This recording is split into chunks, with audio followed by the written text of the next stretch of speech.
এটা পশ্চিমবঙ্গ কেন, দুনিয়ার যে কোনো জায়গায় যদি কোনো নিরীহ মানব গোষ্ঠীর উপর কোনো ধরনের জুলুম করা হয় আমরা তার বিপক্ষে। আমরা থাকা অবস্থায় আমরা 8 দিন ছিলাম, এর মধ্যে 6 দিনই ভূমিকম্প। আমরা 2টি দেশ সফরের উদ্দেশ্যে রওনা করেছিলাম, প্রথমত জাপান এবং পরবর্তীতে থাইল্যান্ড। জাপানের সফরটি ছিল সরকারি এবং বেসরকারি পর্যায়ে। আমরা 8 দিন সেখানে অবস্থান করেছি। এই অবস্থানকালে আমরা জাপান সরকারের পররাষ্ট্র মন্ত্রণালয়ের যিনি ভাইস মিনিস্টার তার সাথে আমরা আলোচনা করেছি। এই আলোচনা খুবই অর্থবহ ছিল। আপনারা এও জানেন যে স্বাধীনতার পর জাপান 1972 সালের 1 জুলাই তাদের এমবেসি বাংলাদেশ, এবং সেই থেকেই তারা আমাদের সাথে কাজ করে যাচ্ছেন। জাইকা আমাদের অন্যতম বড় উন্নয়ন পার্টনার, অংশীদার। তারা বিশ্বের 151টি দেশে কাজ করেন, কিন্তু বাংলাদেশ হচ্ছে তাদের দ্বিতীয় বৃহত্তম হাব। এদিক থেকে বাংলাদেশ তাদের কাছে খুবই গুরুত্বপূর্ণ।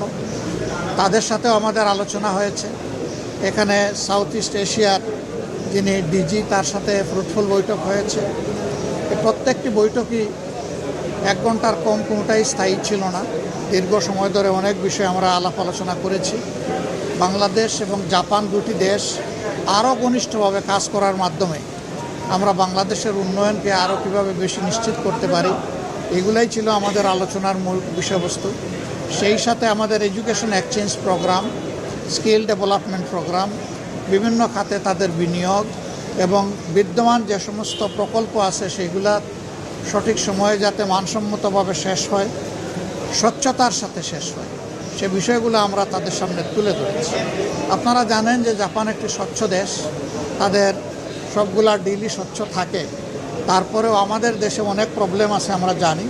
আমরা তাদেরকে এই বিষয়গুলো নজরে নেওয়ার অনুরোধ করেছি, যাতে তাদের অংশীদারিত্বের প্রত্যেকটি টাকাই গুনে গুনে কাজে লাগে, তার কোনো অপব্যবহার না হয়, অপচয় না হয়, দুর্নীতি না হয়, এখান থেকে লুটপাট না হয়। তারাও আমাদের সাথে একমত যে এই বিষয়ে তারা তাদের দিক থেকে সর্বোচ্চ সতর্কতা তারা অবলম্বন করবে। আমরা সিটি গভর্নরের সাথে মূলত বসেছিলাম তাদের ডিজাস্টার ম্যানেজমেন্ট এবং ওয়াটার সাপ্লাই এই 2টা বিষয়ে তারা কিভাবে এত বড় একটা সিটিকে ম্যানেজ করে এটা বোঝার জন্য। আপনারা জানেন জাপান হচ্ছে বিশ্বের সবচেয়ে বেশি এটাকে ভূমিকম্প প্রবণ এলাকা। আমরা থাকা অবস্থায় আমরা 8 দিন ছিলাম, এর মধ্যে 6 দিনই ভূমিকম্প। আপনার তো 2 প্রশ্ন, আর এর সাথে উনি পুশিনের কথা বলেছেন। প্রথমটা হলো যে আমরা এই বিষয়গুলা অবজার্ভ করছি, পর্যবেক্ষণ করছি। আমরা পর্যবেক্ষণ করে এই ব্যাপারে প্রতিবেশী দেশ হিসেবে আমাদের যেটা করণীয় সেটা আমরা করব। 2 নম্বর হচ্ছে যে এটা পশ্চিমবঙ্গ কেন, দুনিয়ার যে কোনো জায়গায় যদি কোনো নিরীহ মানব গোষ্ঠীর উপর কোনো ধরনের জুলুম করা হয় আমরা তার বিপক্ষে। এটা যদি এমনও হয় যে এমন কোনো দেশ আছে, গোষ্ঠী আছে যাদেরকে আমরা ভালোবাসি না, যারা আমাদের ক্ষতি করেছে, কিন্তু এখন তারা মজলুম, এই মজলুম যেখানে গেছে আমরা মজলুমের পক্ষে, এটাই আমাদের অবস্থা পরিষ্কার। 2 নম্বর হচ্ছে ইসলাম ধর্মকে সেখানে আইডেন্টিফাই আলাদা করা হবে কেন? তাদের দেশের তো সংবিধান হলো ধর্মনিরপেক্ষ সংবিধান। সেই দেশে সকল ধর্মের মানুষের তার ধর্মীয় অধিকার, তার নাগরিক অধিকার ভোগ করার পূর্ণ এখতিয়ার আছে। আমরা ইন্ডিয়া সরকারের প্রতি অনুরোধ জানাবো, বিশেষ কোনো ধর্ম, বর্ণ কিংবা গোত্রকে যেন টার্গেট করে কারো কোনো ক্ষতি সাধন করা না হয়। আমরা এটা তাদের প্রতি আহ্বান জানাবো। আর পুশিনের যে বিষয়টা বলেছেন এটা আরও যাচাই বাছাই করে যদি সেই রকম কোনো বিষয় আমাদের সামনে আসে, আমাদের ভূমিকা আপনারা দেখবেন ইনশাআল্লাহ। আমরা কোনো অন্যায়ের ব্যাপারেই নীরব থাকবো না। প্রতিবেশীকে আমরা সম্মান করি, কিন্তু কোনো প্রতিবেশী আমাদেরকে অপমান করবে এটাও কারো কাছ থেকে আমরা চাই।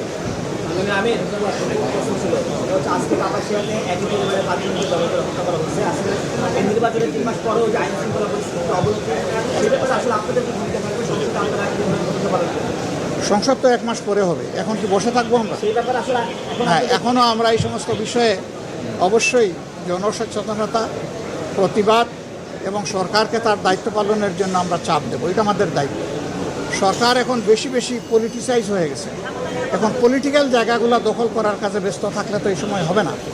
এই সময় দেশের মানুষের নিরাপত্তাকে আগে নিশ্চিত করতে হবে।